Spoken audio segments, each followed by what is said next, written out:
Assalamualaikum warahmatullahi wabarakatuh.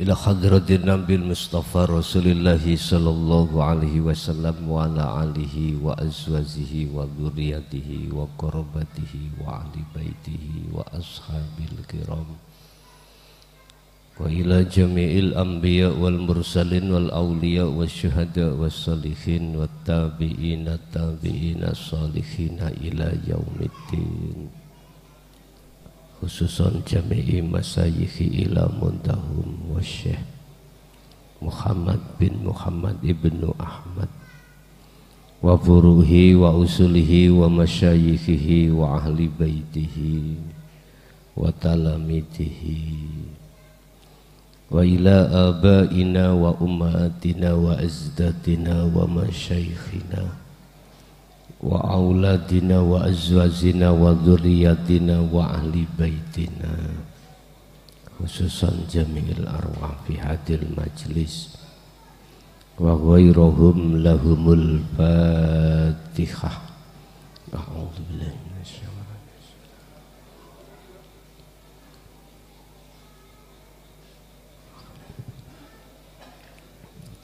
Bismillahirrahmanirrahim.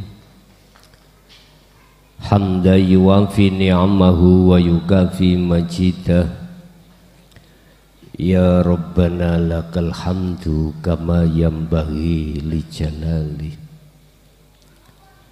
Asyhadu an la ilaha illallah wa asyhadu anna Muhammadan abduhu wa rasuluh.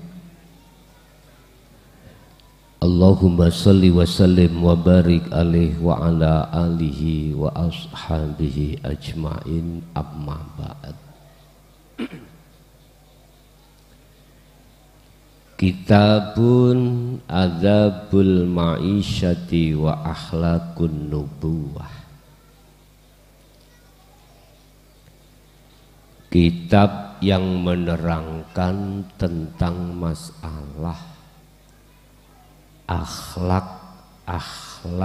para nabi dan rasul.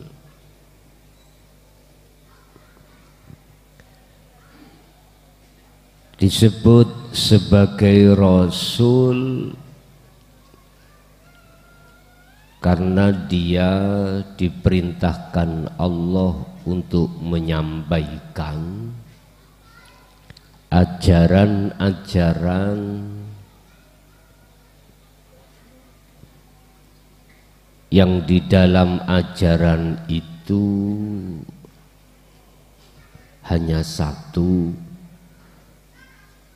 untuk meluruskan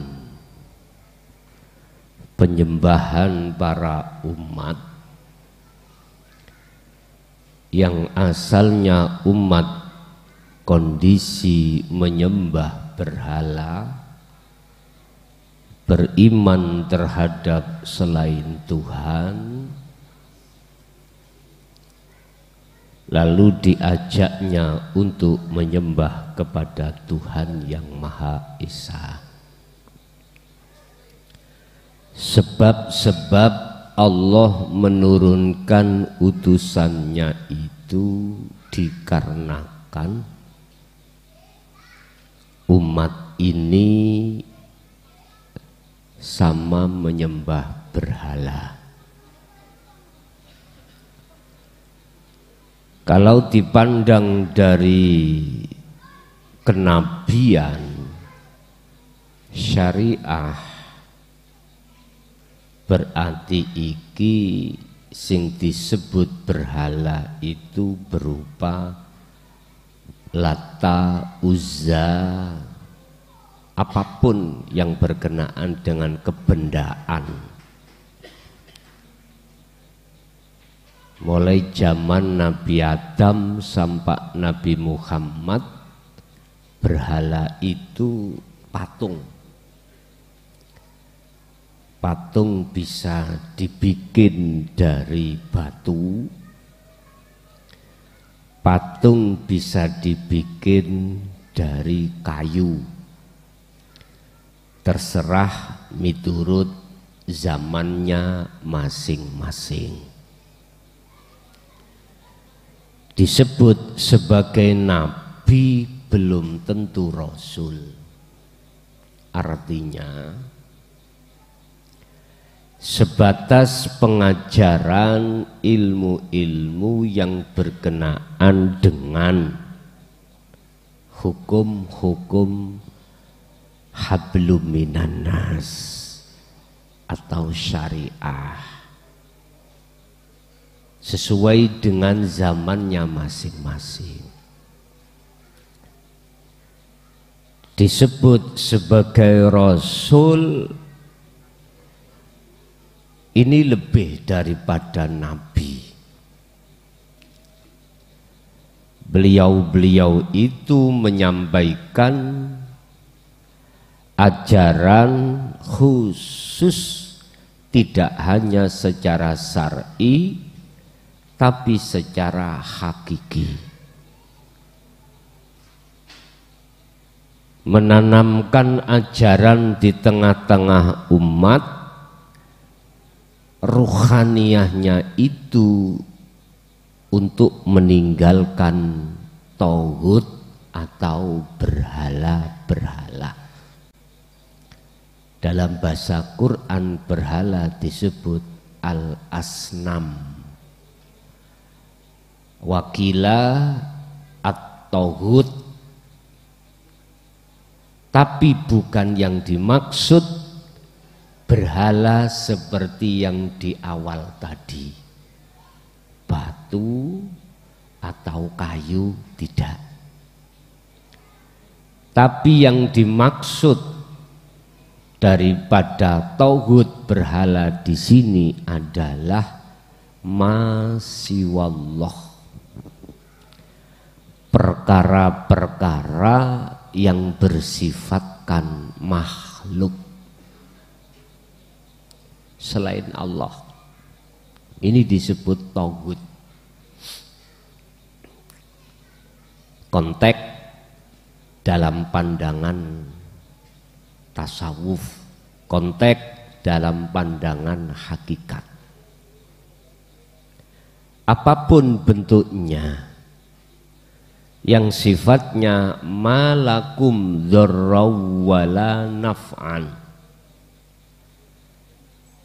sejatinya tidak bisa memberikan manfaat dan atau mendatangkan mudarat, itu disebut tauhid berhala.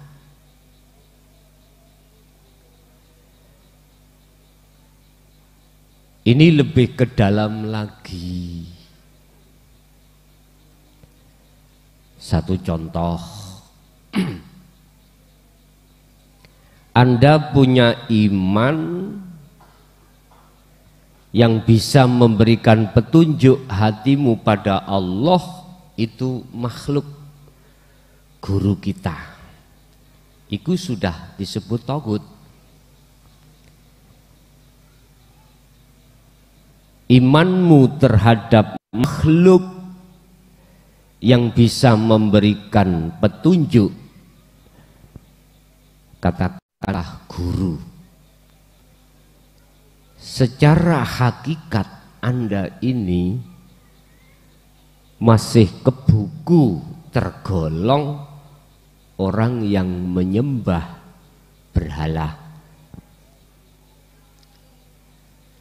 Melihat kondisi ruhaniyah hati umat manusia masih mendewakan selain daripada Tuhan, maka Allah perintahkan Rasul.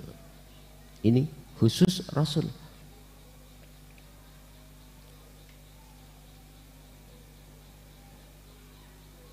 Yang tujuannya adalah liyudhirahu 'alad dini kullih, untuk membersihkan iman di dalam agamamu itu yang imannya selain daripada Allah, selain daripada Tuhan ini. atau mengarahkan hatimu supaya ani'budullaha, supaya mengesahkan kepada Allah, mengesahkan kepada Tuhan. Ini tugas seorang Rasul, adalah memberikan satu pengajaran supaya hatimu tidak terjebak di dalam kepentingan hawa nafsu dalam dirimu masing-masing yang paling halus. Sebab ketika saat kita memperbaiki hukum perilaku jasmani di atas hukum syariat, itu nafsu mendukung.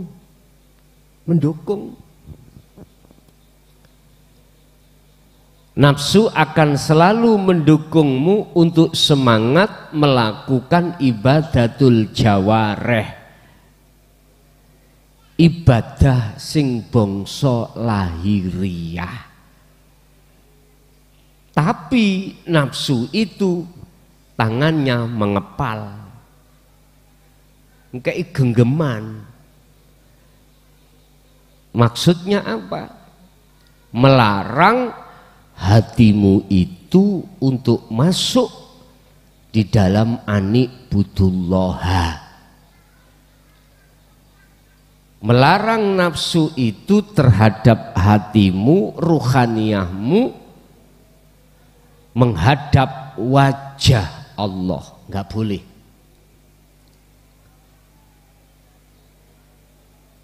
Nggak boleh.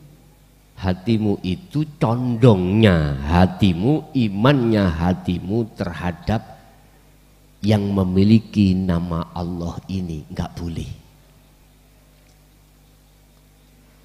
Dengan begitu nafsu akan terus mendukung ibadah sing bangsa jawareh supaya hatimu tetap ngaku-ngaku yang bisa melakukan ibadah itu dirimu.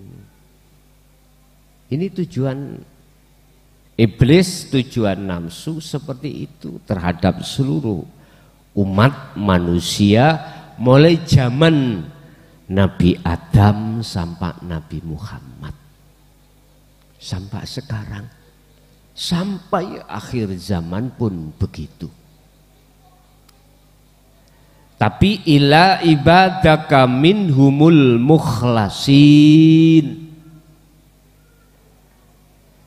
semuanya umat manusia akan tergelincir di dalam kepentingan nafsunya masing-masing, kecuali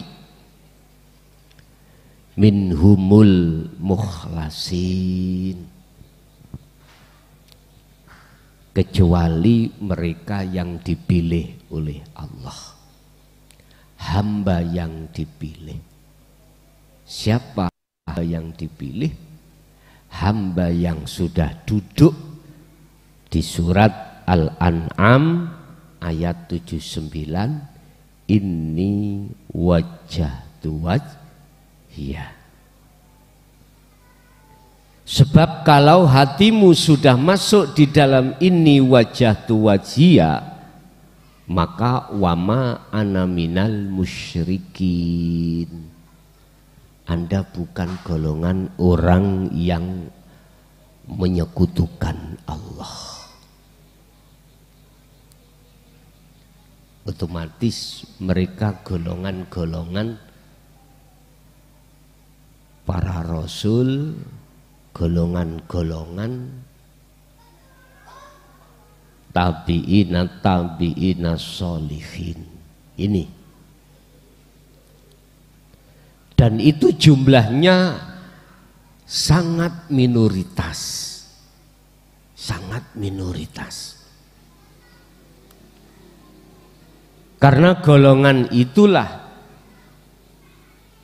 yang Allah tetapkan sebagai hamba yang dipilih, sehingga tatkala ajaran dinul haq ini disampaikan, mereka itu al-basir, bersukaria, mendapatkan kabar bagus. Jadi hatinya adalah bersukaria, senang. Tapi pada hamba yang tidak dipilih dalam jumlah yang mayoritas, dia akan mengatakan dalam satu kalimat yang berjudul Dzalika Dzalalatun. Itu adalah ajaran sesat. Bapak Ibu hadirin, apa akhlak para rasul ini? Saya ulangi, nabi belum tentu rasul. Kalau rasul sudah tentu nabi. Karena nabi ajarannya yang disampaikan yang ada kaitannya dengan ibadatul jawareh. Urusan hati beliau sudah sampai pada tingkatan musyahadah, dia tidak akan menyampaikannya untuk pribadinya masing-masing. Beda kalau sudah diangkat sebagai rasul, beliau pasti menyampaikan dinul haq. Pun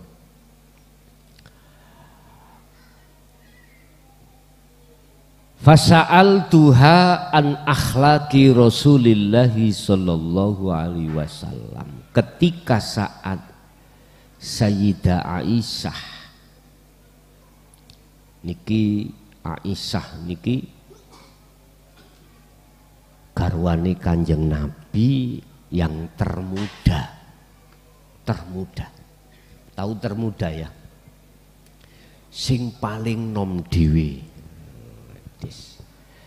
Cara pencit ngono sik kelamut. Kok guyu? Kelamut gitu. Istilahnya kecut. Iki dibutuhno wong meteng biasa, suka bikin rujak, kecut.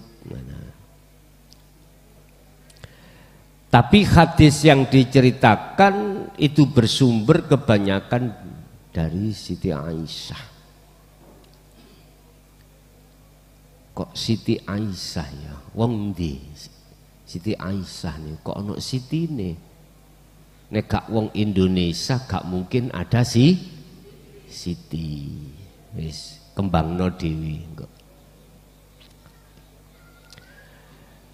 Ketika saat Sayyidah Aisyah itu ditanya tentang akhlak Rasulullah, faqalat, maka beliau menjawab, karena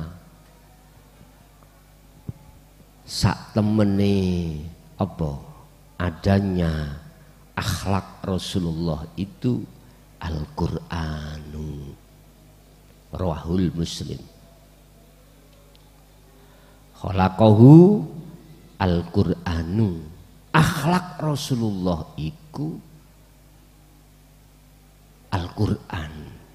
Piye maksudnya kok Al-Qur'an?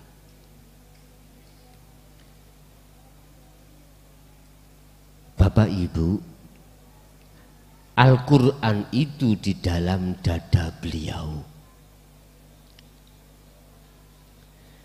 Di dalam Al-Qur'an itu isinya yang paling substansi adalah ani'budullaha wajtanibut taghut.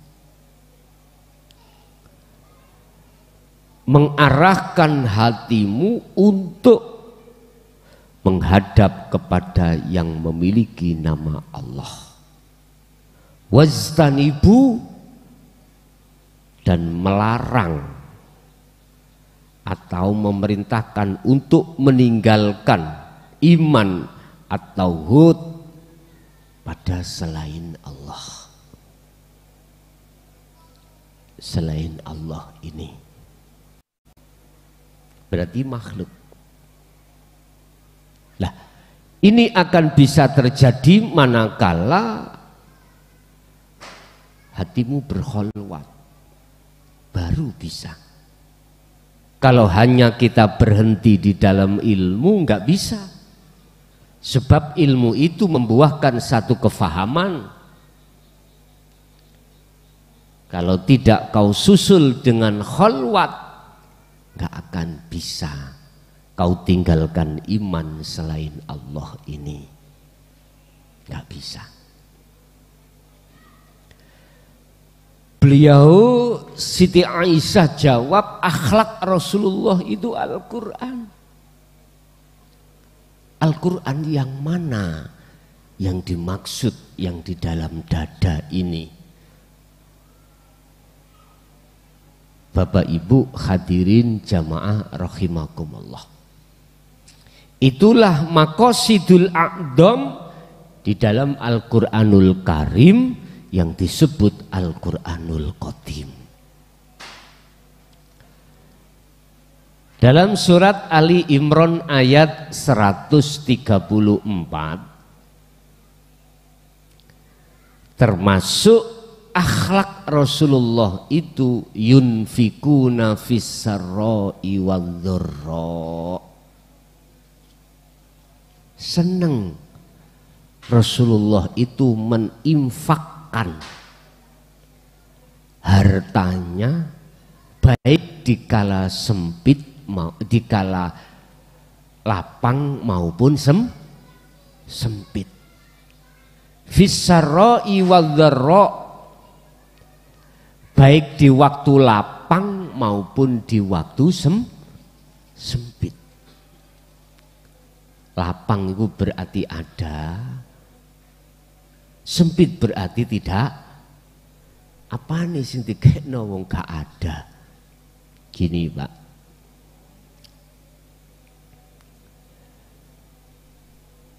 diceritakan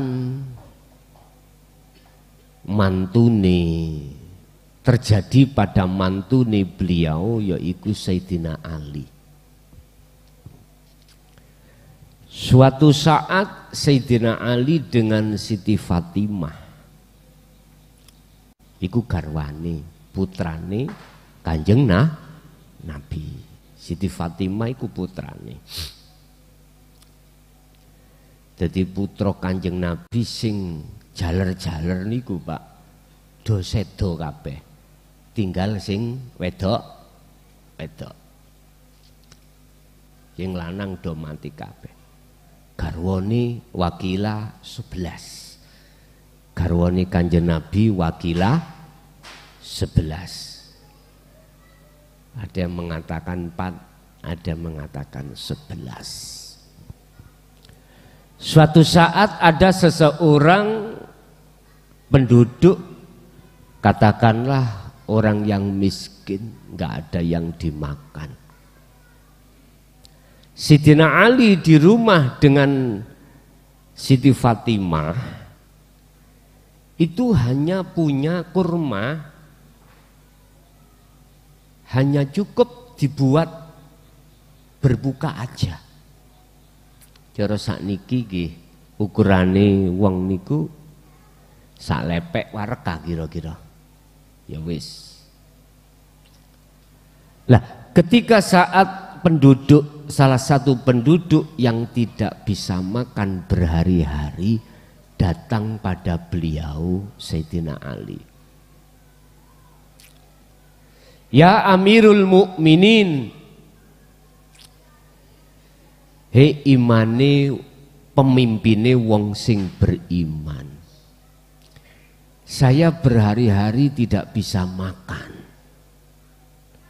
Bolehkah saya minta sesuatu untuk memberikan makan pada anak istri saya?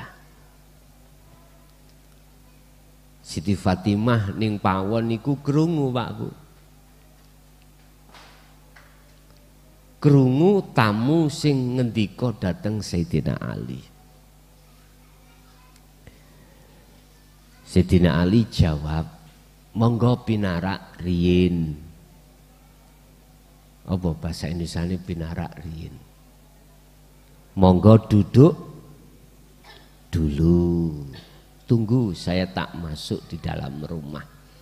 Tanyalah Sayyidina Ali terhadap Siti Fatimah. Wahai istriku, ya zauji, ya zaujati bahasane. Ono sampean iki Pak nek nyeluk garwan jenengan wahai istriku. Wonten ngoten? Mboten. Mbok ni arek-arek ngoten. Kadang nggih karanganak nggih ya. Nek wis tuwek ngono iku. Anaknya jenenge sapa gunung. Biasanya karanganak. Beliau tidak. Ya zaujati, bahkan Rasulullah kalau manggil Siti Aisyah niku ya Humairah. Mesra banget. Bapak ngoten apa Bu? Mboten nggih. Oh malah sayang ngoten. Iku nek durung nek bar kemanten anyar biasa ya. Tapi nek wis anak loro telu sayangi ilang. Masihkah ada makanan untuk kuberikan kepada tamu? Beliau jawab, Siti Fatimah, wahai suamiku, ini hanya ada untuk berbuka nanti. Ini hanya berbuka untuk kita nanti. Jadi Pak, kanggo buka tok onoe. Nek cara saiki ya rong piring lah mungkin ngoten. Ukuran kita rong piring. Lalu Sayyidina Ali dawuh terhadap garwanipun istrinya, udah apa kata nanti? Wargaku itu belum makan berhari-hari. Lah wong kita makan kemarin makan, gitu. Hari ini yo mau makan tinggal ini, udah kasihkan aja pada tetanggaku itu. Gampangannya cara sekarang wargaku. Kira-kira ngoten apa? Cara kita itu,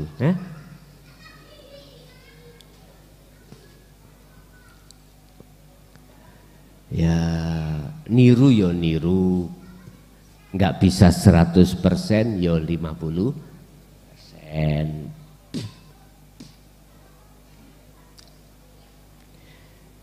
Istriku, kita kemarin makan tiap hari bisa makan, tapi wargaku belum bisa makan berhari-hari. Alangkah dolimnya kita tatkala tidak kuberikan. Akhirnya apa Pak? Yang namanya kurma, ya kurma ya, katakanlah satu piring itu dikasihkan semua terhadap warganya itu, karena punya istri, punya anak. Siti Fatimah tanya, ya Amirul Mukminin, wahai suamiku, sebagai pemimpinnya orang mukmin, nanti kita buka apa? Makan apa? Ini pertanyaan yang terlontar dari seorang istri. Akhirnya beliau, Sayyidina Ali ku terkenal sebagai Babul Ulum, apa? Pintunya segala ilmu. Pintunya segala ilmu, mulai ilmu syariah sampai ilmu hakikat, termasuk beliau Sayyidina Ali. Sayyidina Ali kan mantune kanjeng Nabi. Jawabnya apa? Ya sudah, Allah itu tidak akan pernah buta. Allah enggak buta. Wis apa kata nanti. Begitu, Bu. Sebab beliau Sayyidina Ali akan merasa zalim manakala dia itu tidak memberikan kurmanya tadi. Mungkin bagi kita berat, Pak Bu, nggih. Jadi makanan satu-satunya bagi kita keluarga itu kita berikan pada orang lain. Secara otomatis beliau meniru teladan yang diteladankan oleh Kanjeng Nabi. Apa? Mementingkan kepentingan umat di atas kepentingan keluarga. Jan wabet niku. Makanya di dalam surat Ali Imran dituangkan oleh Allah, yunfikuna fis-sarra'i wadh-dharra, baik dikala waktu lapang, lebih-lebih lapang. Wadh-dharra fis-sarra, lapang aja. Ya, apa dorok aja dia mau memberikan, apalagi waktu lapang, waktu sempit loh masih mau memberikan, apalagi waktu lapang. Itu beliau, Pak Bu. Ini kita meniru akhlak yang seperti ini memang berat. Siapapun kita tidak akan pernah bisa menteladani akhlak-akhlak beliau seperti ini, kecuali hamba yang dipilih. Siapa hamba yang dipilih? Adalah mereka-mereka yang hatinya sudah masuk di dalam pengamalan Bahrut Tauhid baru. Sebab prinsipnya dia mensucikan sesuatu itu tidak soro-soro mencari ke rumahnya orang-orang miskin, justru orang miskin sing datang. Lah enak toh? Longgar. Kita enggak susah-susah cari orang miskin, tapi orang miskin yang datang.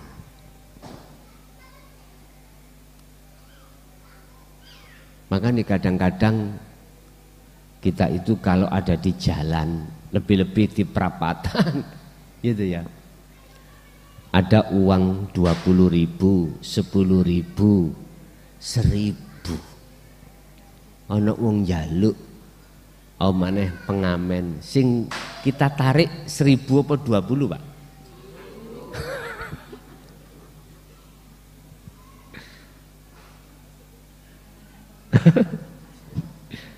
Di situlah kita.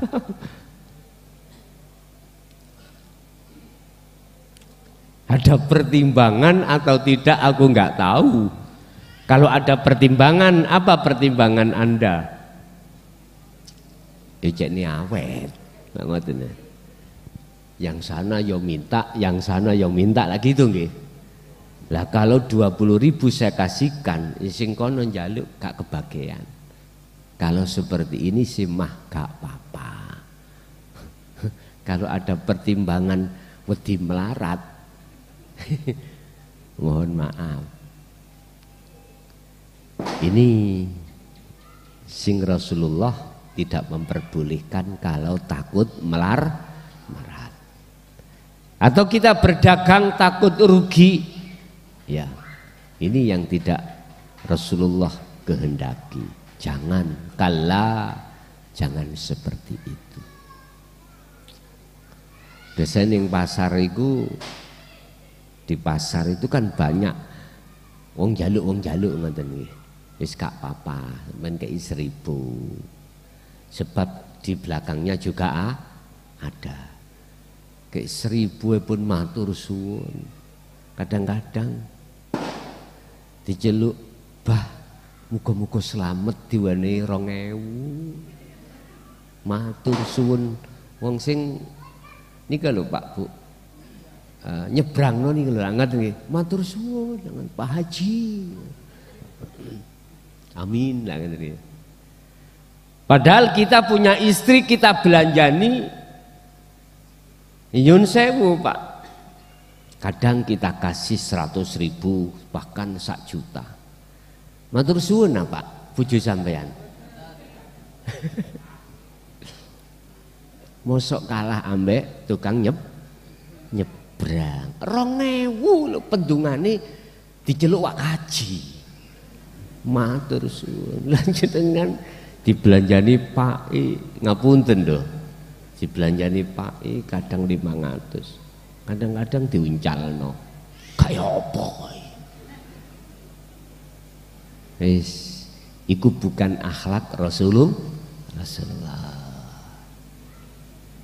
Ibuke arep riyaya ditukokno dibelikan suaminya belanja gak iso ke mall, kelarangan mall. Nang Perku wae. Empere toko. Budale ngono ambek ngrawemeng. Perku. Didelok bandrole walaupun Perku 250.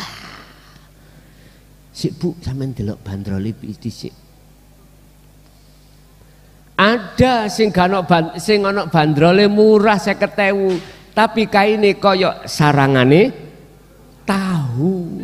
Wis Bu enak iki sis ngene. Insyaallah. Hati enggak bisa terima. Matur suwun wis enggak. Nggih ngapunten lho Bu nggih. Senes ibu sing wonten JB, mriku sing wonten Amerika mriku lho. Niku kadang-kadang kudu tak wuru ngene ae. Nek ditukokno iku sik gak nrimo gak syukuri. Nggih ngapunten. Riyaya berikute golekno kelaras Dandamana ngene. Babalah cek kaya Tarsan. Belajarlah kita bersyukur atas pemberian Allah. Bapak Ibu, ya wis biyen ya biyen, duren ya duren ya. Saiki ya saiki wis dimareni akhlak-akhlak yang seperti itu. Wis. Berarti di samping Rasulullah memberikan akhlak, membudayakan,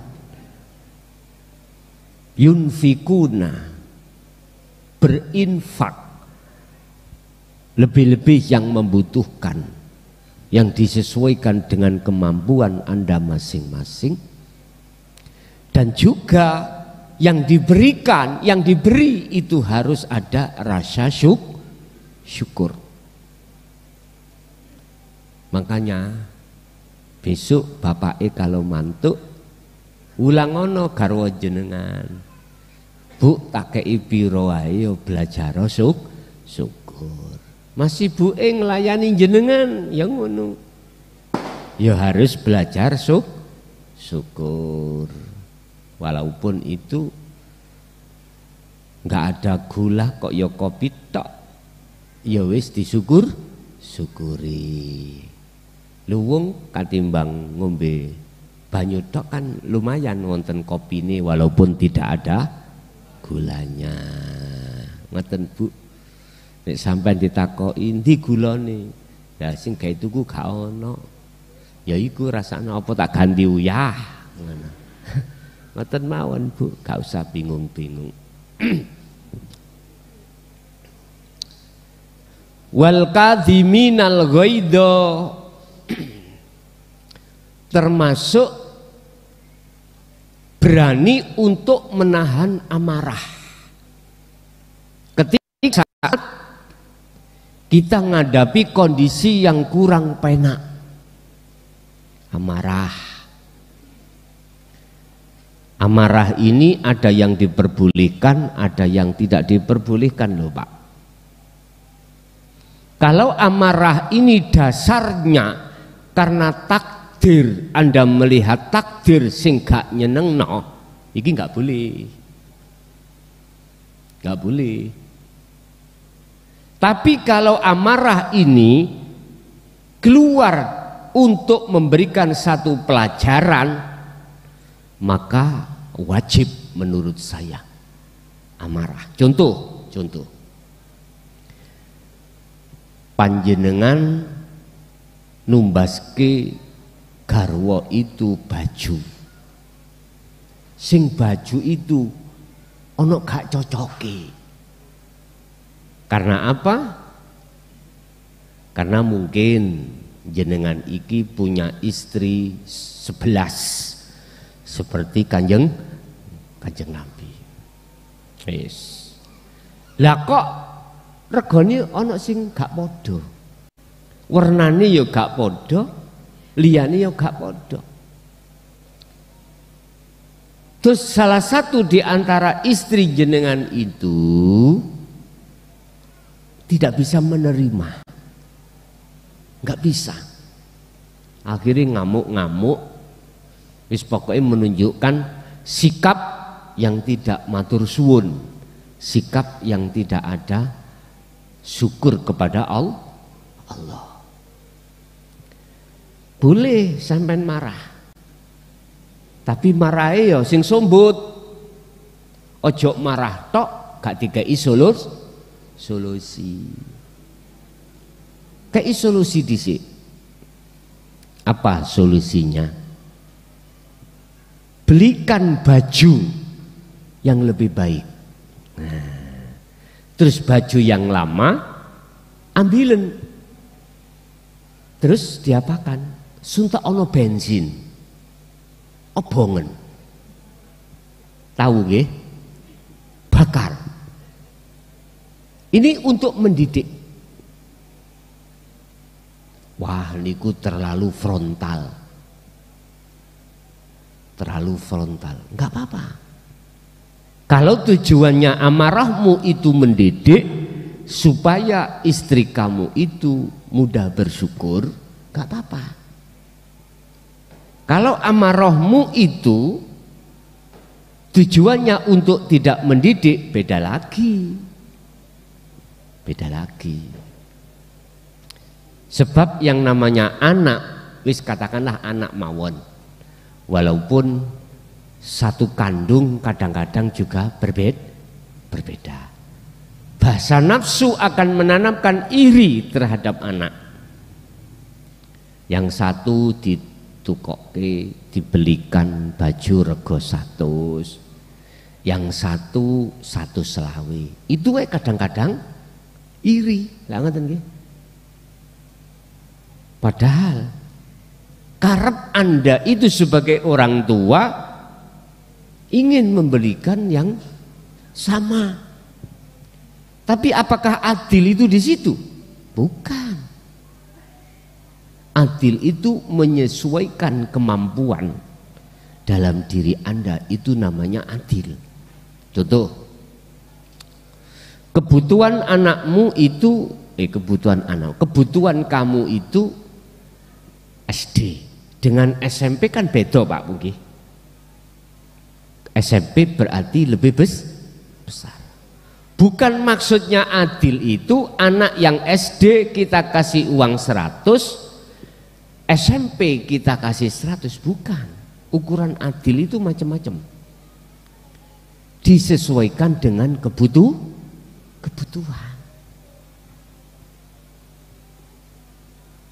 Ini boleh belakrak bahas syariat iki. Lah terus ini ono nabi ini ya. Padahal maksud saya mengkaji ini hanya mengambil poin yang paling penting di dalam Ihya itu, yang membahas tentang masalah tauhid aja. Tapi nggak apa-apa karena ini proses. Bapak Ibu hadirin, untuk menahan amarah, jikalau itu alasannya kita itu memandang Allah, maka wajib kita untuk tidak keluar amarah.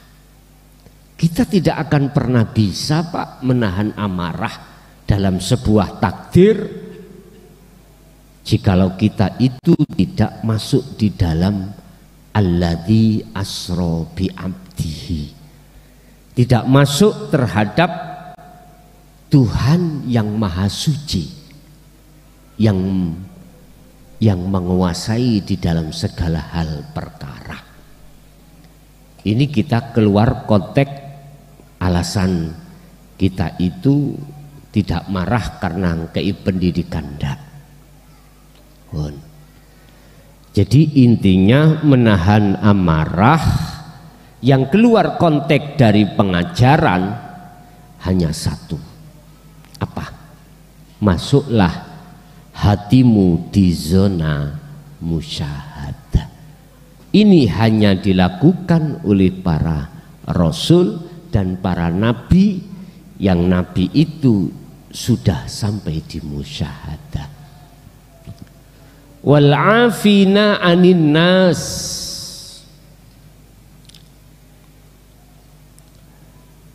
dan mudah sampai iki memberikan maaf terhadap orang yang menyalahi kamu. Dan ini berat loh Pak, dan ini berat. Apalagi orang itu menyalahi terhadap kita di luar batas, gak pisan pindu. Misalnya tonggo sampean utang 100.000, ben tak sauri bosomben, ketemu waktu emben 2 hari lagi tidak nyaur, terus ditagih belum ada, ya ben maneh, jadi jatuh 4 hari, moro-moro dikira nyaur utang malah nambah utang. Sampai jangkepi 300 ya, ben 5, kira-kira jenengan saged ngelampahi ya Pak. Kebanyakan kita itu 200 durung disaur kok utang 300. Adakah kita? Oke, sampai wenehi 300. Masalahnya janjinya meyakinkan Kak, meyakinkan. Temen iki anakku yang dari Jawa Tengah mau ke sini ngantar uang. Tak takoi sih seminggu lagi. Akhirnya seminggu lagi gak teko. Mungkin mengke alasan tok kok ya. Kira-kira jenengan itu sakit hati enggak? Sakit Bu nggih? Sakit. 1 bulan moro nambahi mesisan 1 juta dos pundi. Inilah Pak Bu ya. Dia minta maaf. Estu njok sepuro sing akeh. Sampai tambah 500 ben jangkep 1 juta bagaimana?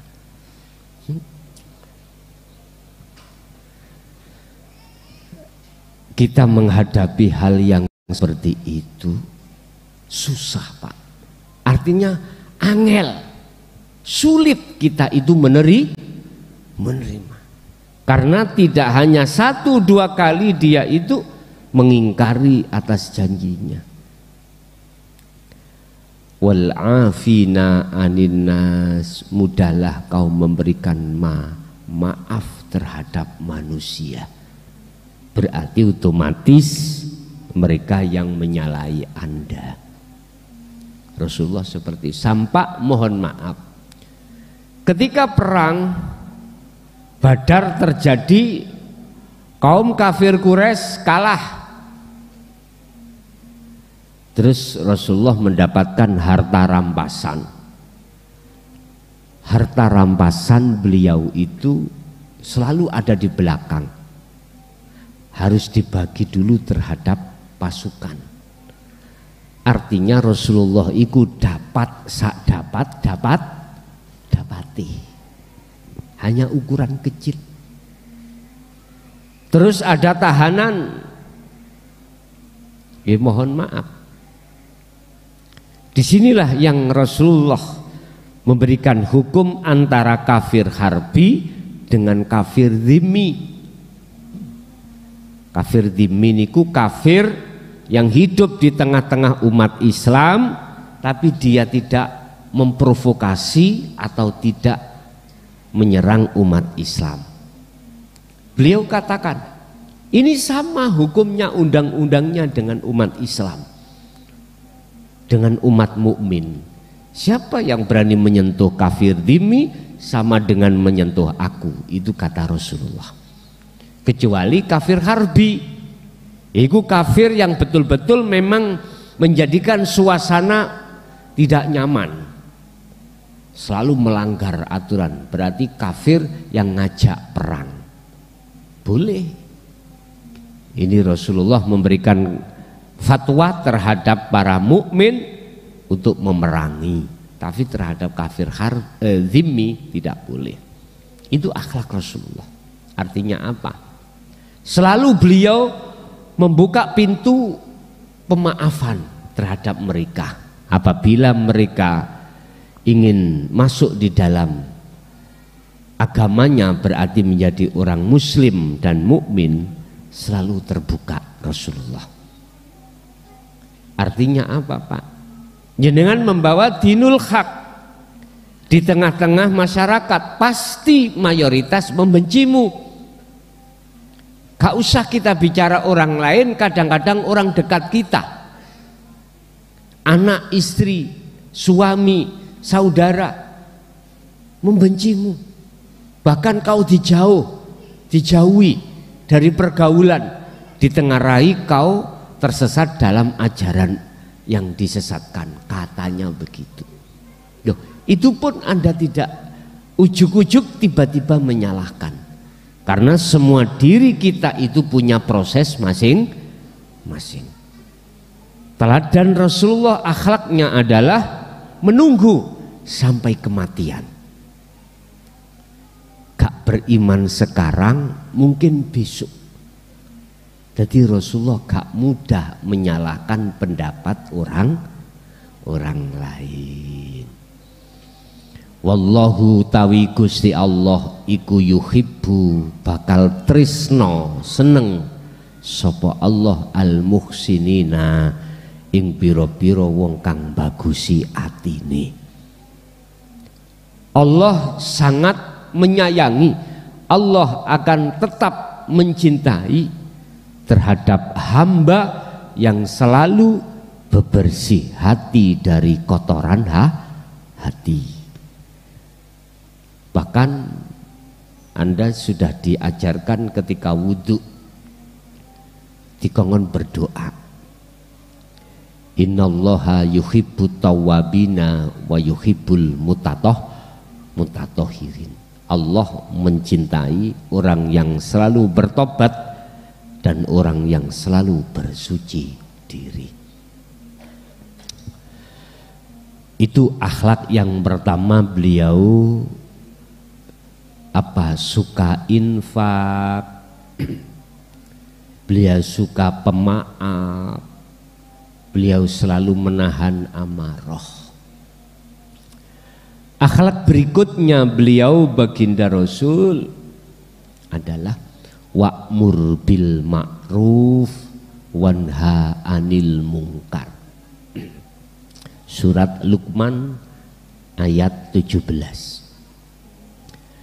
Beliau selalu mengarahkan berbuat bagus hatinya. Mana? Berzikir.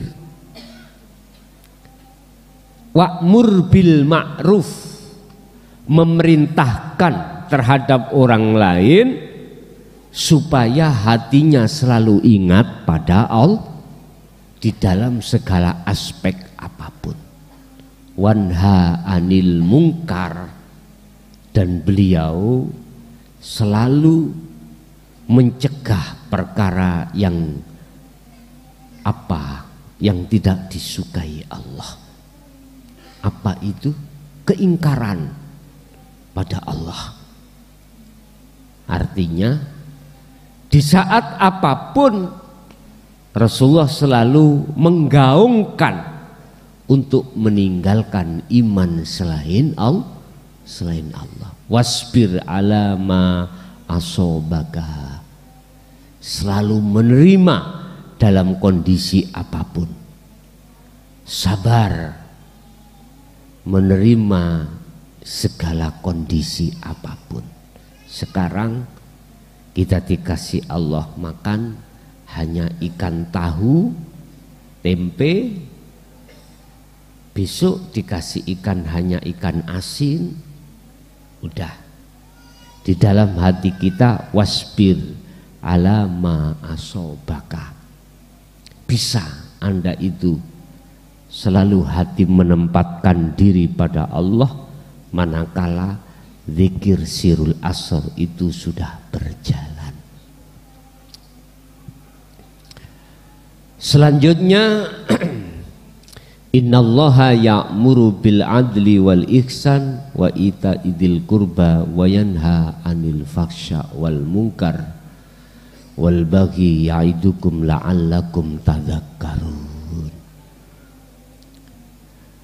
Beliau selalu mengingatkan kepada kita sebagai hamba, sebagai umatnya, untuk tidak mudah mendekat terhadap orang-orang yang orang-orang itu kelompoknya, kelompok orang yang mendustakan agama. Sekali lagi, beliau memberikan satu pengarahan untuk tidak mudah kita mendekat kepada kelompok gerombolan yang gerombolan itu mendustakan agama. Mana yang dikatakan mendustakan agama itu? Termasuk kita di dalam kondisi apapun. Apakah kondisi kita itu kondisi orang yang berada dalam hal sugih dunyo, harta benda, sugih ngelmu, sugih ibadah. Kita itu dilarang untuk ketarik karakter orang-orang yang mengajak hatimu untuk mendewakan nafsu iktimat. Apa? Ngaku.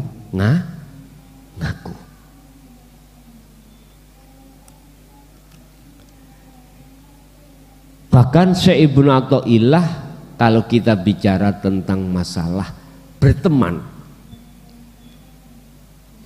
carilah teman dekatmu itu walaupun mereka itu bodoh ilmu syariah tapi alim ilmu hakikat.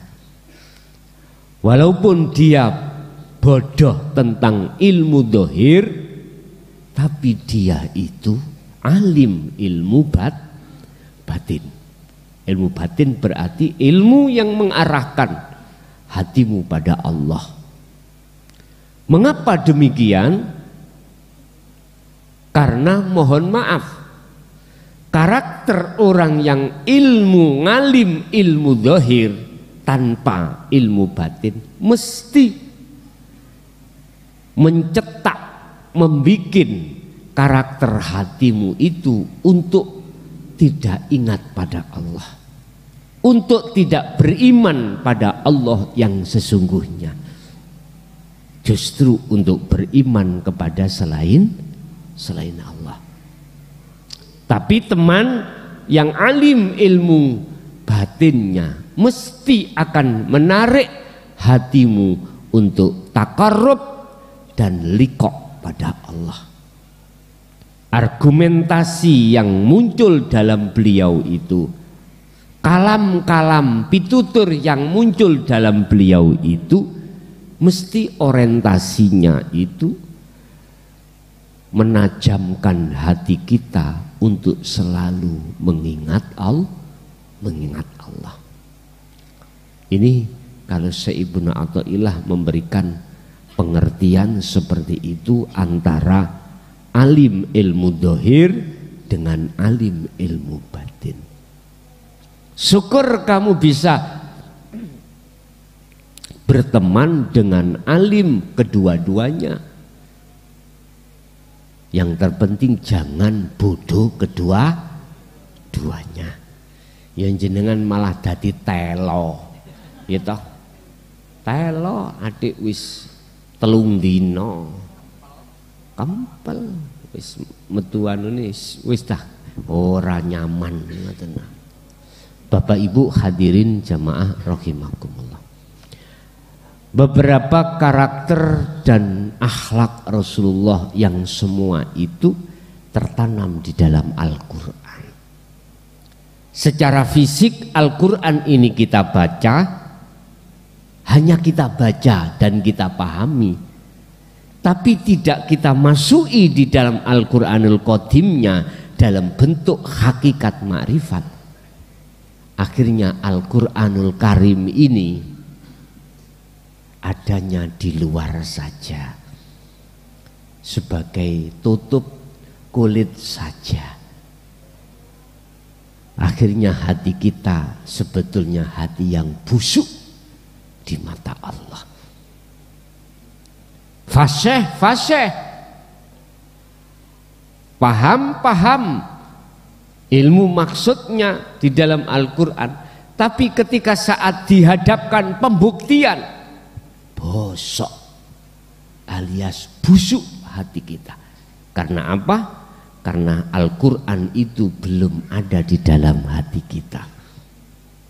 Mengapa belum ada? Karena hati kita masih dalam keadaan najis. Allah tidak akan menyatakan dan mengetokkan, memperlihatkan Al-Quran di dalam hatimu manakala dalam hatimu masih ada selain Allah. Anda haram hukumnya, jangankan membaca, memegang pun tidak boleh jikalau kau mengandung hadas. Lebih-lebih ibu ngandung hadas haid, pak ngandung hadas besar, nggak boleh membaca. Megangnya nggak boleh, apalagi membaca. Membaca nggak boleh, apalagi memegang. Kalau Anda tidak mempunyai wudhu, haram toh memegang Al-Quran. Iku maksudnya apa? Ngono iku ya gak mudeng. Asli nih Quran, Al-Quranul Qadim di dalam hatimu tidak akan nyata manakala hati kita masih beriman selain Allah. Wis akhlaki Rasulullah yang paling menyolok adalah sesuai dengan hadisnya, sallu ma ra'aitumu usolli, ra'aitumuni usolli.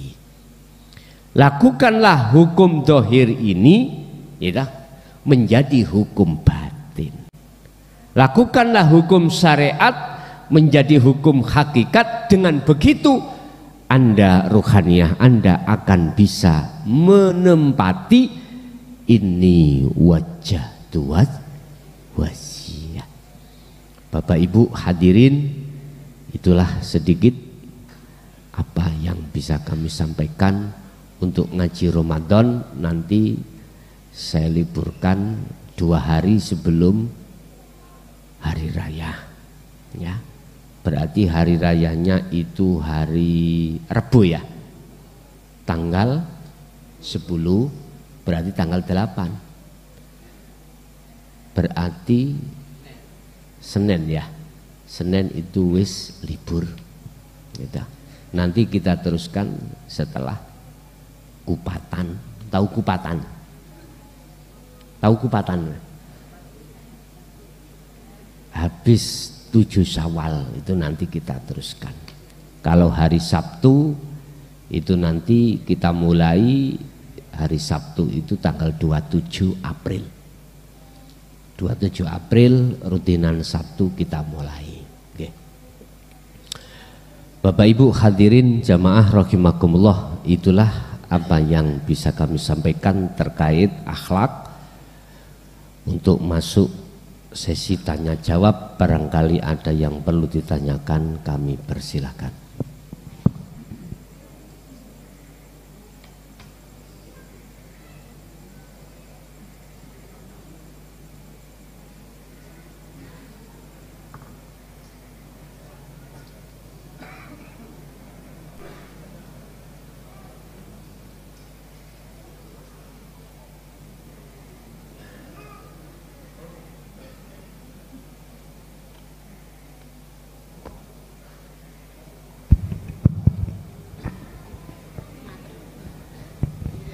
Assalamualaikum warahmatullahi wabarakatuh.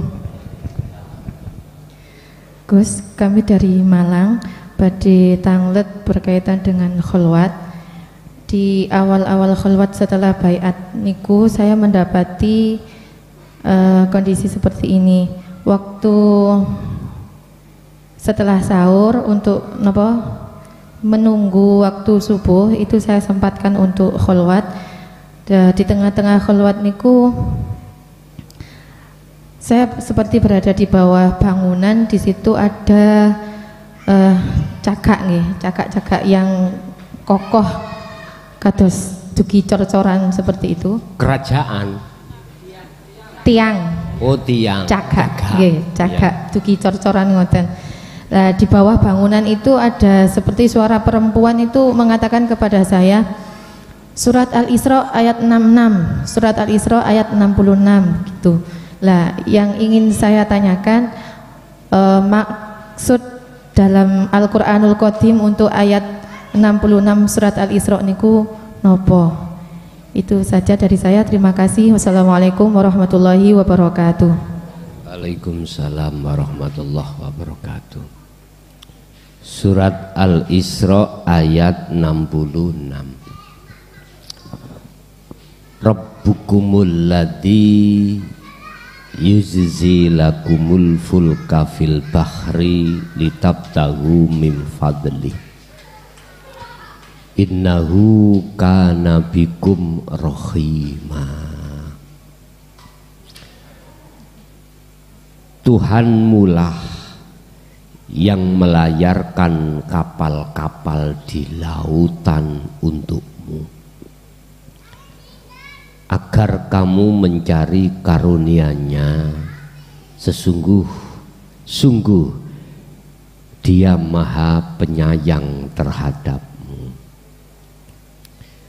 Niki konteke jangan dilihat secara syariat.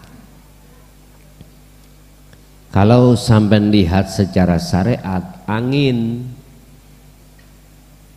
sebab yang membentangkan layar dan meniup layar itu angin. Khawatirku jatuhnya imanmu Allah iku berupa angin. Terus apa bedanya mbek entut mbek angin lho ya.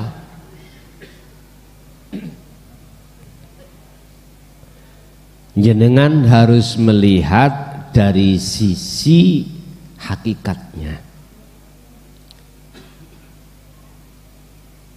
Idza sa'alaka ibadi anni fa inni qaribun. Muhammad, jikalau ada hambaku yang bertanya tentang diriku Allah, katakan fa inni qaribun, sesungguhnya saya itu dekat. Bahasa dekat niki relatif. Bahasa dekat itu relatif sesuai dengan makom kita masing-masing. Wa qala aidan, wujude Allah iku al-awwal wal akhiru wal zahiru wal batin. Maksud hakikat ini biar jenengan ini mengerti substansi dari ayat ini. Inti maksud yang sebenarnya dari ayat ini 66 ini Al-Isra adalah supaya jenengan iki betul-betul kemusyahadah. Sehingga apa yang ada di dalam dan di luar, di kanan, di kiri, di atas, di bawah angin, itu ada wujudnya Allah. Kan sudah dikatakan, Tuhanmulah yang melayarkan kapal-kapal di lautan untukmu. Ya. Berarti sing nglakokno kapal lewat layar yang disentuh oleh angin adalah Allah, bukan Allah. Isim nama, bukan Allah sifat, bukan Allah zat. Maksud daripada Tuhanmulah itu di situ. Lah, untuk bisa sampai ke musyahadah tersebut maka dibutuhkanlah yang namanya pengajaran ilmu. Nah, inilah yang disebut sebagai ilmu akhirat. Dengan begitu maka gerakan apa yang ada pada diri jenengan, Anda harus yakin seyakin-yakinnya dalam kurung kemutlakan. Keyakinan Anda harus jatuhnya pada Allah ini, tidak boleh pada makhluk. Kan sudah dikatakan sesungguhnya saya itu dekat, saya itu dekat, sehingga persoalan apapun yang ada pada diri jenengan termasuk kholwat, iku yang memperjalankan itu bukan Anda yang bisa berjalan sendiri, bisa berkholwat sendiri. Semua datang dan sumbernya hanya dari Allah Tuhanmu itu. Bapak Ibu, makom kita manakala di syariat mboten saged tembus terhadap kebenaran yang mutlak, mboten saged. Mboten saged, tidak bisa. Karena sesuatu yang menjadi faktor ruhaniyahmu masuk di dalam musyahadah yang kami sebut sebagai ilmu, itu Anda tolak. Jadi nggak bisa.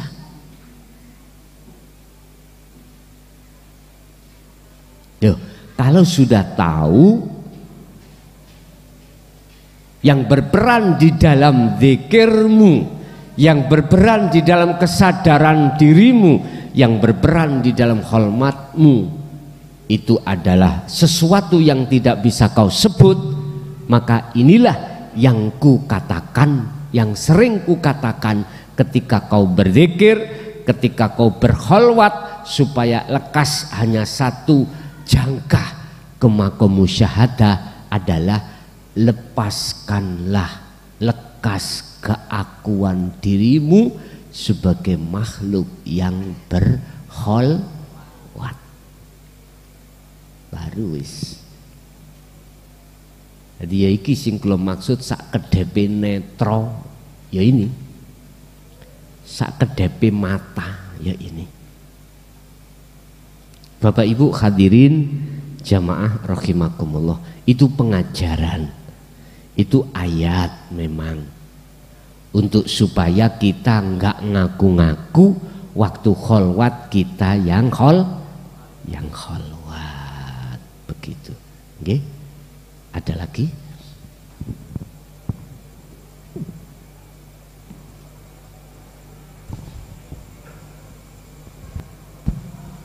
Assalamualaikum warahmatullahi wabarakatuh.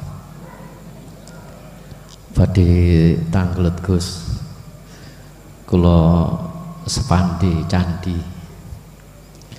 badhe tanglet jenengan niku wau nerangaken masalah nabi dan rasul.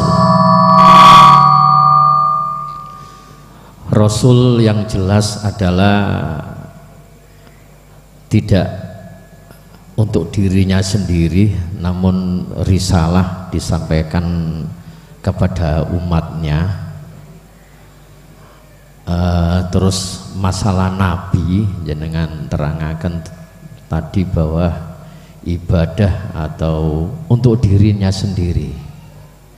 Sing kula tangletaken Gusti Allah ngersakaken nyiptakaken nabi niki cara amanat atau tugas niku nopo ngoten to. Kok sampai nabi itu lebih banyak daripada jumlah rasul? Niku pertanyaan yang pertama. Nomor kali masalah nabi bahwa diterangkan sampai detik ini ada beberapa nabi yang masih hidup. Contoh Nabi Khidir, Nabi Isa. Lah niki sampai detik niki atau nanti sampai kapan ada penugasan nopo untuk Nabi Khidir atau nabi yang Allah masih menghidupkan sampai detik ini? Matur suwun. Pertama, yang disampaikan Nabi khusus urusan ibadatul jawareh yang sesuai dengan syariat pada zamannya masing-masing. Urusan hakikat makrifat itu tempatnya ada di Rasul. Jadi Nabi tugasnya untuk menciptakan suasana di dohiriyah itu berakhlak istimaiyah. Artinya biar ada kolerasi antara si A dengan si B. Cara hukum cek gak ngenggo karepe dhewe. Jawareh. Wis. Nomor 2, sampai kapan nabi yang belum meninggal ini akan ditugaskan lagi? Di dalam Al-Quran sudah disebutkan sebagai penerus syariatnya Kanjeng Nabi Muhammad itu adalah nanti diutuskannya namanya Nabi Isa. Dan itu Allah turunkan di detik-detik akhir zaman dengan membawa 3 visi dan misi. Mungkin bisa kita lihat di dalam Al-Quran. Visi yang pertama adalah merobohkan salib. Artinya salib-salib ning gereja dirobohno ya ora. Menjunjung tinggi nilai syariatnya Rasulullah Muhammad. Apa syariatnya Rasulullah? Bernuansa hakikat. Syariat Muhammad itu sudah menjadi hakikat. Kul in kuntum tuhibbunallaha fattabi'uni. Katakan Muhammad, jikalau kau ingin cintamu diterima oleh Allah, fattabi'uni, kau harus mengikuti aku, kata Rasul. Apa? Ajar aku. Ajaran yang bagaimana? Ya syariatku ini yang menjadi hakikat.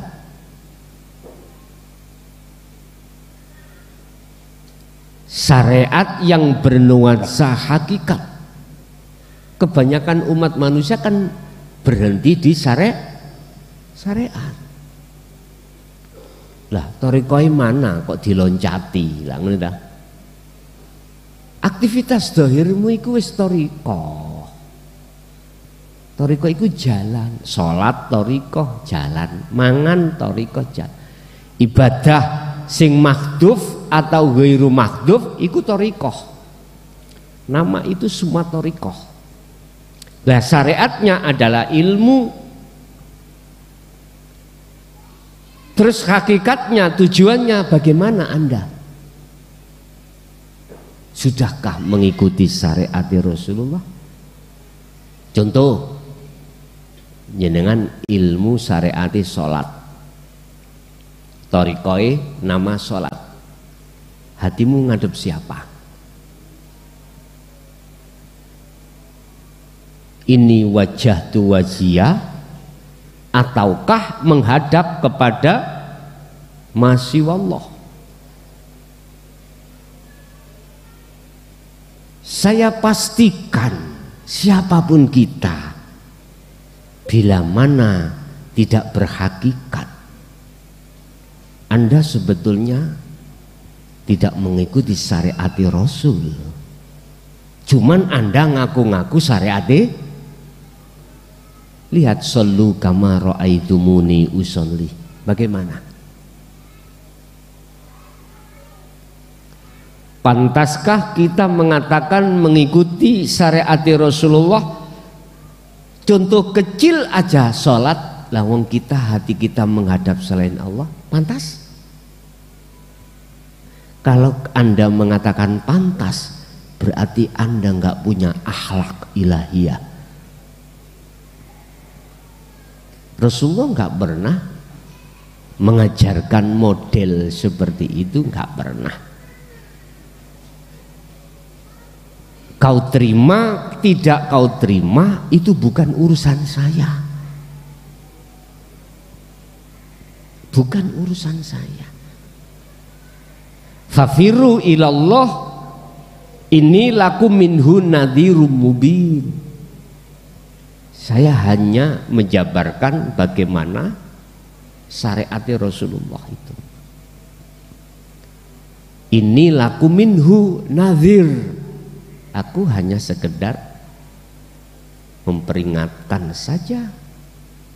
Gak ada hak bagi saya untuk memaksa Anda untuk mengikuti dan beriman seperti apa yang kusampaikan. Nggak.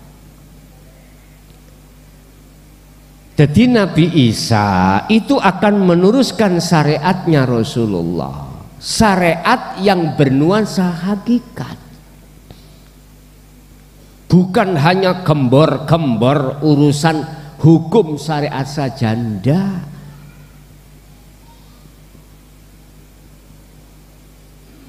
Itu kita ketahui, bisa kita ketahui keabsahan syariat Rasulullah. Coba dibuka di dalam surah Ali Imran ayat 31. Itu menyangkut masalah cinta kasih. Jikalau cintamu ingin diterima oleh Allah dan dijadikan Allah sebagai kekasihnya, ikuti saya, kata Rasulullah. Jikalau kau betul-betul, di situ ada syarat yang disembunyikan. Artinya, jikalau kau betul-betul mengikuti syariatku, kata Rasul, yuhibbukumullah, Allah akan menerimamu, menerima cintamu, sebab kau telah melepaskan cintamu selain Allah, baru Allah terima.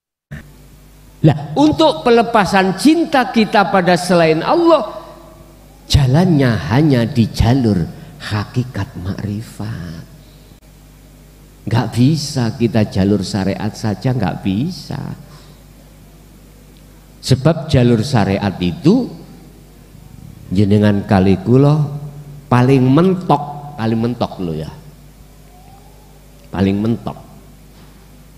Jenengan iki secara fisik Kalau ngomong masalah patuh secara fisik, Rasulullah menginfakkan, suka berinfak, jenengan berinfak. Cuman secara ruhaniyah Anda masih merasa dirimu yang merasa memiliki. Gak ada kesadaran di dalam hati kita kalau semua ini yang berperan adalah Allah. Gak ada. Itu pasti, Pak. Yes.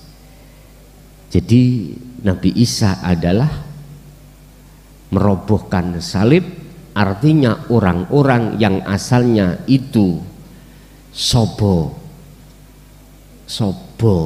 gereja, sekarang sobo mas, itu konteks secara syariat. Ning hakikati orang-orang yang asalnya itu asal-asalan di masjid ini, masjid bangunan ini loh, ruhaniyahnya itu betul-betul di masjid batiniyah. Paham maksud saya? Jadi masjid itu apa? Baitullah toh? Rumah Allah. Mana hatimu? Bukanya itu kan lewat jalur hakikat ma'rifat toh. Kalau tidak jalur itu nggak bisa kita menemukan Baitullah yang sebenarnya itu. Yang ketiga, termasuk membebaskan pajak. Pandangan jenengan mungkin pajak bangunan PBB niku. Nggak ngoten nggih? Pandangan umum itu seperti itu. Apa sih pajak itu? Pajak itu adalah ganti rugi, kewajiban. Nah, ini dibebaskan. Artinya apa? Anda ini, kita ini ketika belum dihakikat, kita majek Allah. Sholat harus diganjar. Apa enggak sama majek Gusti Allah? Ketemu piro? Allah menciptakan dirimu, kau melakukan amar ma'ruf, sholat, terus sholatmu itu majek Allah, kasih ganjaran ya Allah, kasih surga, pantaskah? Kuwi lho sholat ya gur kuwi. Gusti Allah walaupun gak kok sembah lho, gak paten. Gak paten. Iki bahasa hakikat lho ya. Bahasa hakikat. Segala hal apa yang kau lakukan, berhubung hatimu itu enggak mengakui milikmu, perilaku itu mana ada pajak? Mana ada pajak? Anda akhirnya tidak memajak Allah. Ini dulu jenengan yang disebut apa kata Allah. Status kita kalau sudah semakin masuk, semakin dekat pada Allah kan semakin fana, semakin tiada. Ya toh? Istilah bahasa Anda semakin bodoh, Anda semakin menjadi orang yang tidak bisa apa-apa alias patung. Bisa apa kita? Intinya Nabi Isa diturunkan itu adalah mengarahkan diri kita rohaniyah untuk masuk di dalam dinul haq.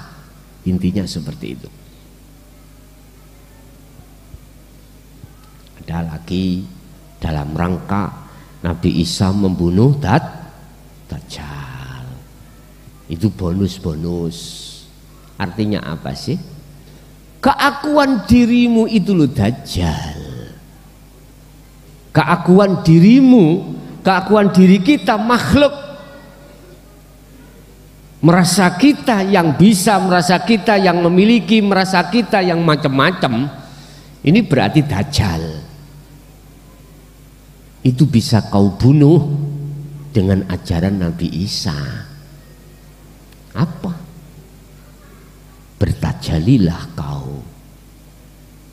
Disitulah maksud membunuh Dajjal. Ternyata Dajjal ket biyen wis keluyuran, Pak ya. Dajjal ket biyen wis ana awake dhewe. Ngene Dajjal. Sapa sing mlebu nang surgaku? Ya ta? Akan menjadi masuk ke nerakanya Allah. Siapa yang masuk nerakaku, kata Dajjal, maka akan masuk surganya Allah. Memang berat, Pak, melepaskan keakuan diri itu berat.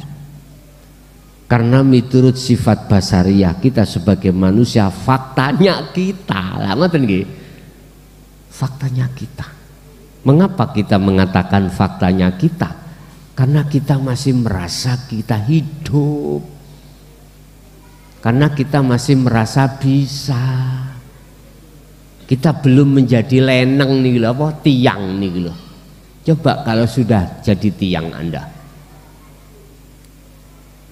dikasih hujan, yo gak bengor-bengor, dikasih terik matahari, yo gak bengor-bengor. Ini mengapa Nabi Isa kok digandengkan Nabi Khidir? Mengapa digandengkan Nabi Khidir? Banyak cerita yang menceritakan tentang masalah Khidir. Sebetulnya itu adalah kehadiran warid di dalam diri Anda. Yang warid itu minallah. Dengan warid itu akan membimbingmu untuk mendekat dan bertemu Allah. Nek cara wong Jawa, itulah guru sejati. Ya udah, diahadkan ya gak ana sapa-sapa kecuali ya Gusti. Wis leren wis nek ngeten meneng, wis gak ana pitakon. Aman nih, harus aman Anda. Kalau sudah di situ aman, udah. Nggih. Nggih, ada lagi? Monggo.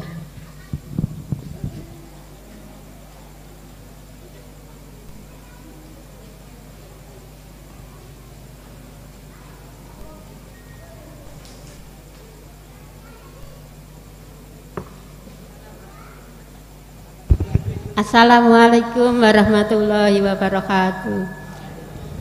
Saya mau tanya, pada waktu kholwat itu kan diadakan penyuletan mercon.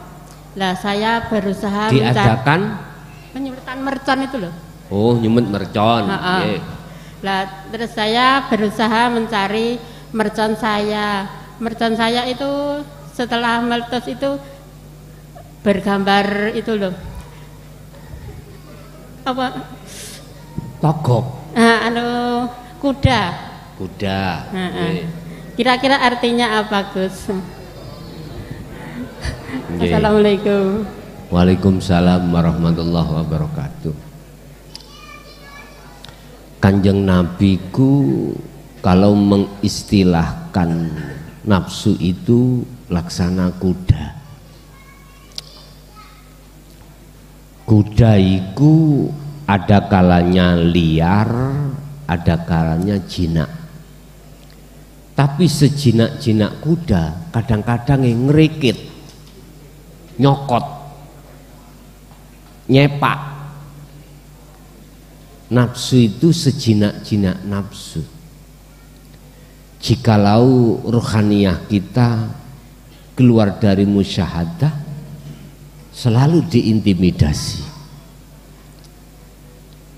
Jadi kuda itu laksana nafsu, cuman kudane wau liar napa mboten. Wis, mpun dijawab. Nek kudane liar berarti jenengan kedah semakin sregep oleh kholwat. Kalau sudah jinak, ya jangan lepas kekholwatanmu itu pada Allah. Hanya itu. Berarti kuda itu adalah nafsu. Kalau baginda Rasul ketika saat Mi'raj ya numpak kuda. Nafsu, kehendak.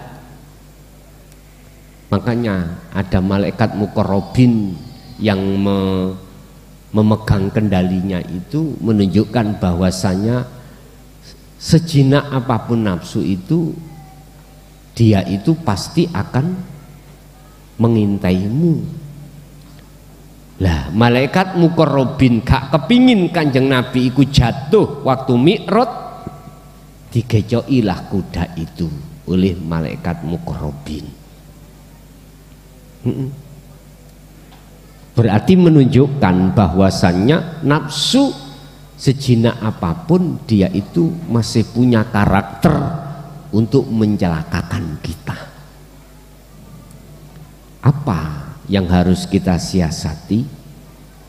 Kembali lagi, ya ayyuhalladzina amanu dzkurullaha dzikron katsiron. Perbanyak terus zikir sirul asrmu dalam setiap saat dan waktu. Masih ada?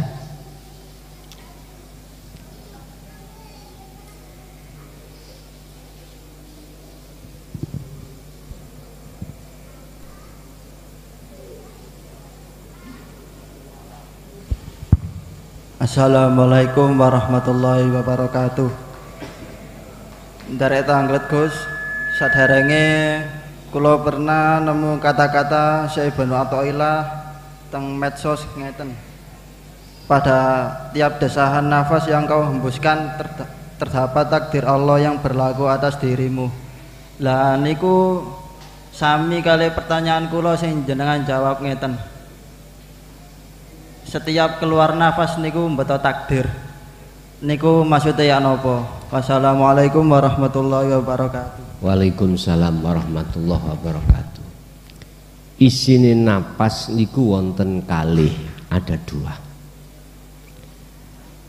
Ada napas itu duduk di takholli, dan juga ada yang duduk di tajalli.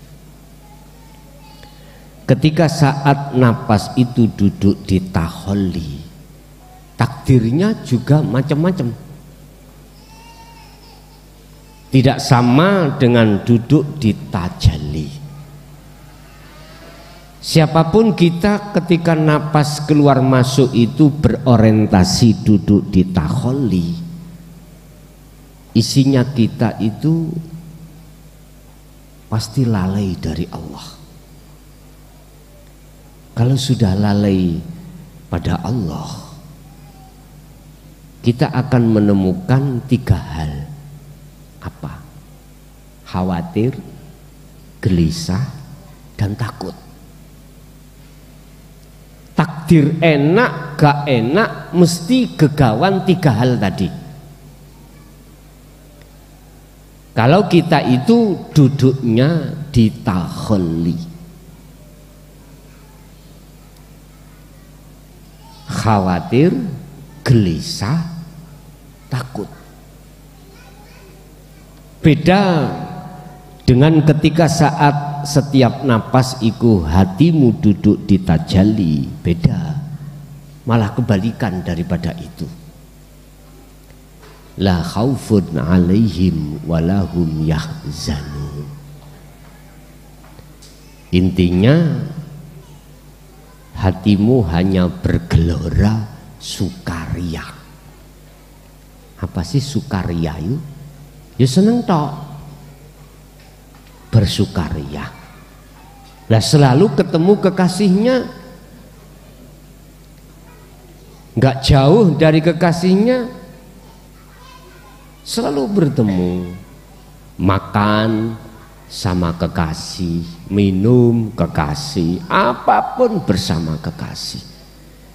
Inilah yang orang Jawa menyebutnya garwo, sigare nyawa. Nek wis ketemu mak plek, ya udah, la khaufun 'alaihim walahum yahzanun. Walaupun itu ada di takdir qadhi maupun basti, enak gak enak, miturut pandangan manusia, tapi hatimu tetap terasa enak, nyaman, terasa nyaman, begitu. Nggih, masih ada?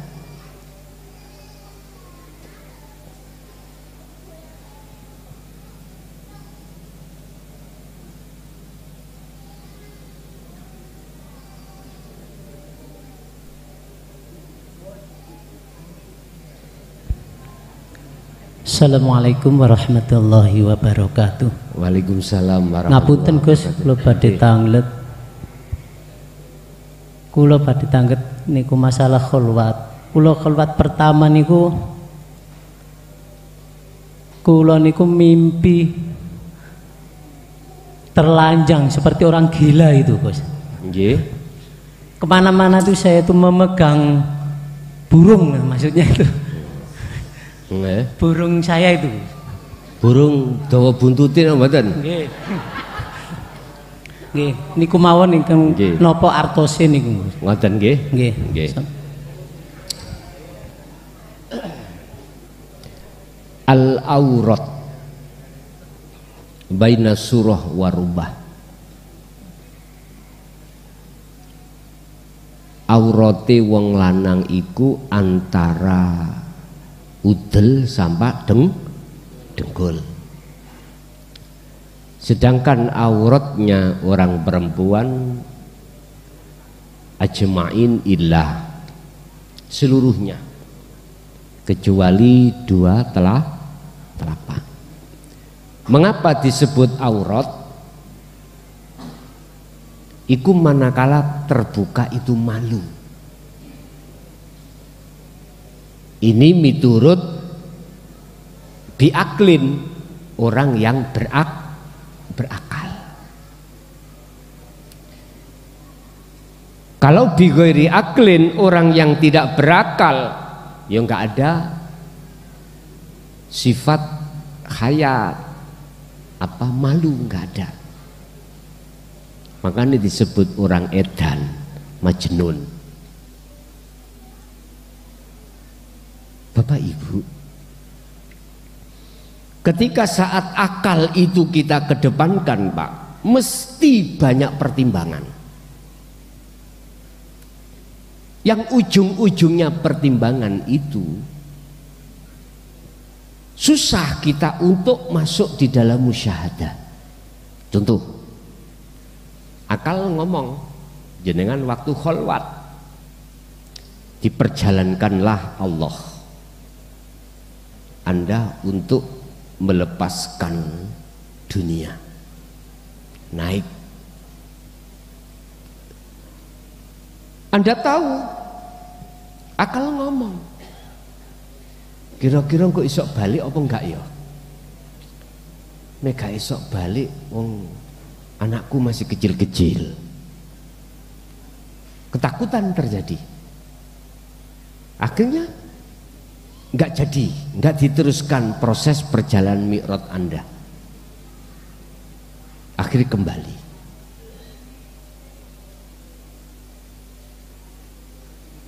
Padahal kita sudah dibekali tentang dzikir fungsi, dzikir sirul asrar. Yang punya perjalanan atau yang memperjalankan itu semua adalah Allah. Tapi pada saat itu berhubung akal kita di depan, ya enggak jadi. Bapak Ibu, aurat secara syariah itu wajib ditutupi. Alasannya kalau tidak ditutupi terasa malu miturut orang yang berakal. Tapi aurat yang sesungguhnya adalah lalainya hatimu terhadap Allah. Itu yang harus dijaga, yang harus kita tutupi. Makanya sekarang banyak orang yang membuka aurat hakikatnya nggak punya malu kepada Allah, nggak punya malu. Jelas sifat ilmu itu milik Allah, kita rampas, akhirnya kita ngaku-ngaku sebagai orang alim. Aurat, kita malah nggak merasa malu pada Allah.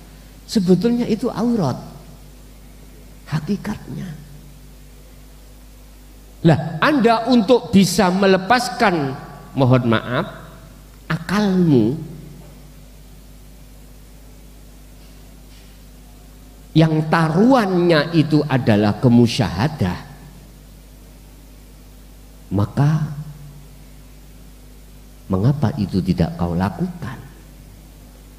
Intine jenengan iki wedi gendeng, mek ngono tok. Intinya kita ini takut gendeng. Ojo ngajeno kono, temen garakno kaya tanggoku. Masalah biyen gurune ya gendeng.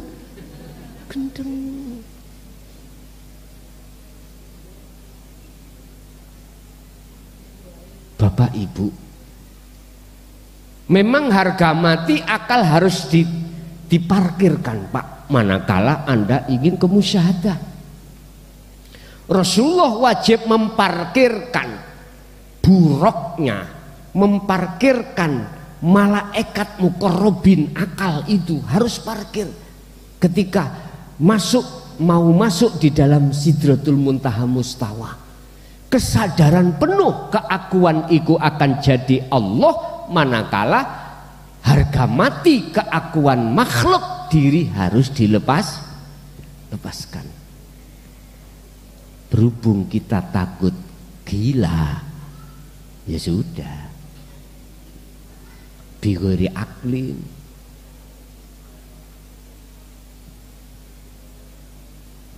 Iki pengajaran ning syariat wis gak dong, Pak. Gak dong. Wong ngaji kok diajak gendenge piye. Padahal maksudnya kita melepaskan keakuan diri karena terkuasai oleh akal itu tadi. Tapi yo jangan selamanya kau salahkan akal itu. Akal itu urusannya dengan hablum minan nas. Jadi syariatnya cek gak morat marit dipasanglah akal itu. Bapak Ibu hadirin jamaah rahimakumullah. Yang jelas Bapak Ibu, proses pengalaman sampai sekarang sebagai dikatakan sebagai apa ya, kebiasaan adate para rasul dan para tabi'ina sholihin adalah khalwat, memang untuk melepaskan keakuan diri sebagai makhluk. Jadi khalwat itu adalah satu perbuatan yang sebagai kebiasaan para nabi dan rasul dan para utusan-utusan Allah, pengikut-pengikut Rasulullah yang sholihin itu. Jadi ini sebagai rutinitas. Siapapun nabi dan rasul pasti tidak akan terlepas dari khalwat atau uzlah. Ini rutinitas beliau-beliau itu. Bapak Ibu, jadi aurat secara syariat memang ada kaitannya dengan fisik. Tapi aurat secara hakikat adalah terbukanya hati atas melalaikan Allah. Sebab apa? Karena hati tertutup oleh sesuatu selain Allah. Mestinya kita lebih malu kepada Allah, lebih malu. Kalau mimpi itu bisa kami artikan, lepaskanlah seluruh sifat basariyah di dalam dirimu tatkala kau ingin bertemu Allah. Dilaksana kau melepaskan seluruh apa yang menutupi pada jasmaniahmu, supaya kau itu tidak berakal, biar jadi orang gila. Bukan berarti jenengan kabeh takon mudo secara jasmani, mboten nggih. Itu ayat.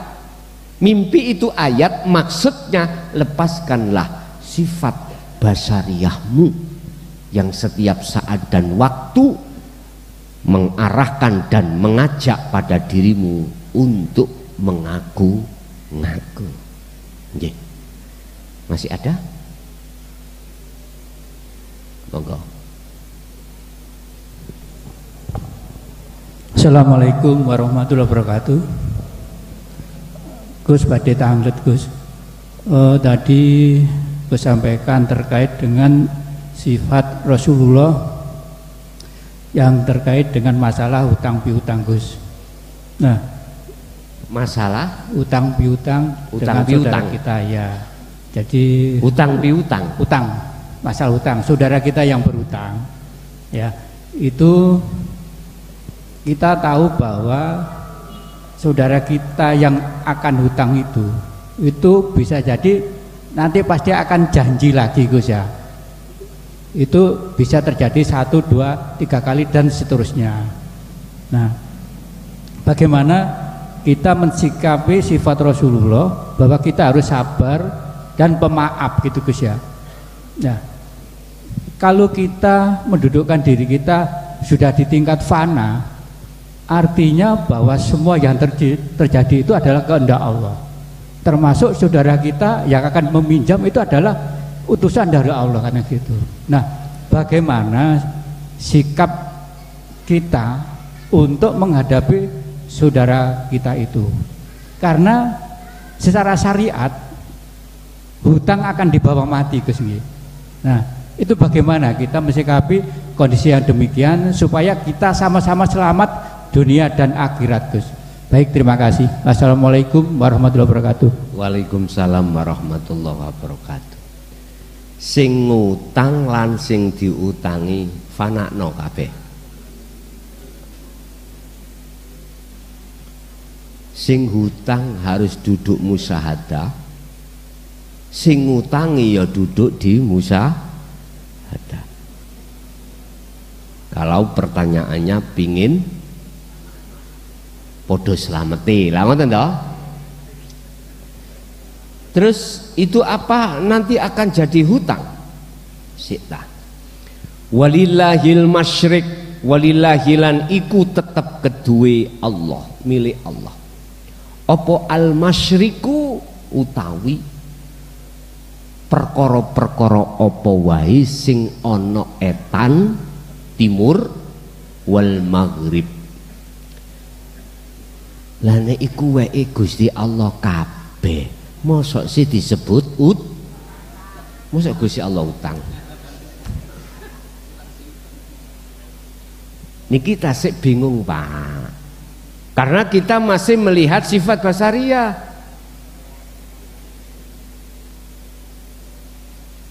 Belum bisa lepas sifat basariyah. Makanya tadi pertanyaannya, bagaimana podo selameti lah ngono to? Ya sing utang ambek sing ngutangi podo-podo duduk di musyahadah.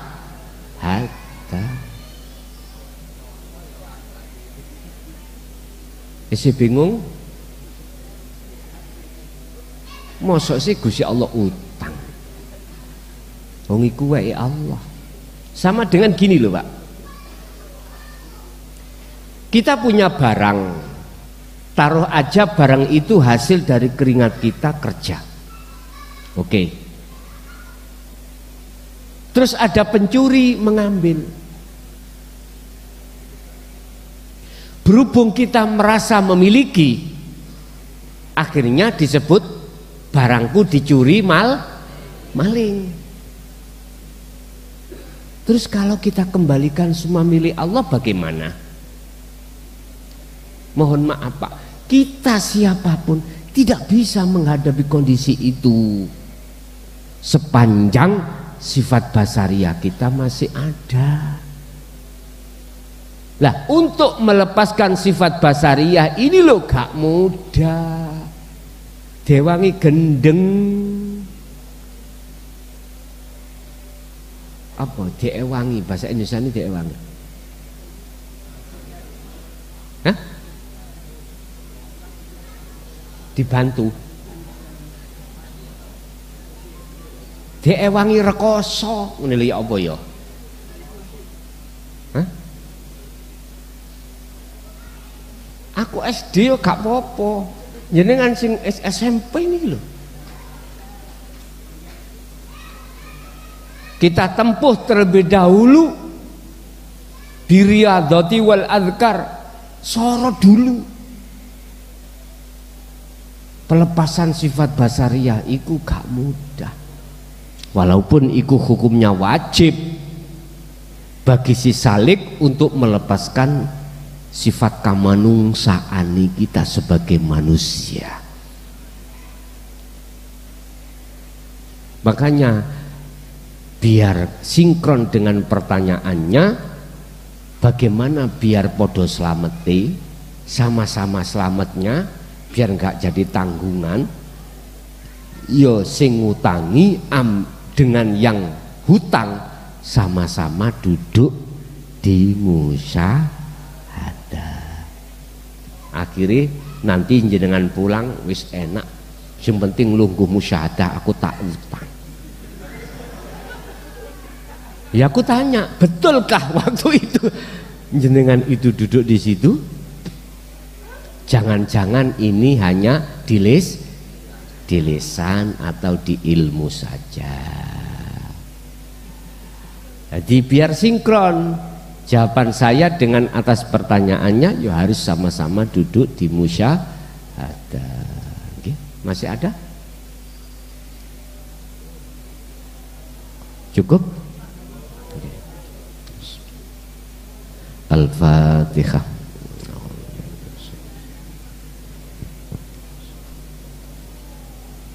Akhirul kalam. Assalamualaikum warahmatullahi wabarakatuh.